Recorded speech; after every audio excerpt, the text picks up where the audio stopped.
বাজেটে সাধারণ মানুষের জীবনযাত্রাকে সহজ করা হয়েছে বলে জানিয়েছেন অর্থমন্ত্রী আবুল হাসান মাহমুদ আলী। তিনি বলেন, শুধু অতিরিক্ত অর্থ বরাদ্দ দিয়ে বাজেট বড় করে লাভ নাই, এজন্য বাজেটের আকার কমিয়ে আনা হয়েছে। আগামী 2024-25 অর্থ বছরের জন্য প্রস্তাবিত বাজেট পেশ করতে সকাল 10:30টার দিকে রাজধানীর ইস্কাটন গার্ডেন রোডের সরকারি বাসভবন থেকে সংসদে পৌঁছান তিনি। দেশের ইতিহাসে সবচেয়ে বড় বাজেট ঘোষণা হতে যাচ্ছে আজ বিকেল 3টায়। জাতীয় সংসদে আগামী 2024-2025 অর্থ বছরের বাজেট প্রস্তাব পেশ করবেন অর্থমন্ত্রী। এই বাজেট দেশের 54তম আওয়ামী লীগ সরকারের 25তম এবং এই অর্থমন্ত্রীর প্রথম বাজেট। এবারে বাজেট বক্তব্যের প্রতিপাদ্য সুখী, সমৃদ্ধ, উন্নত ও স্মার্ট বাংলাদেশ বিনির্মাণের অঙ্গীকার।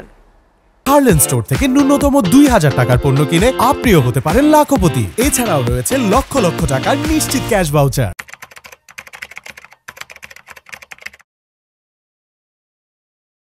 Harlan, your authentic cosmetic store.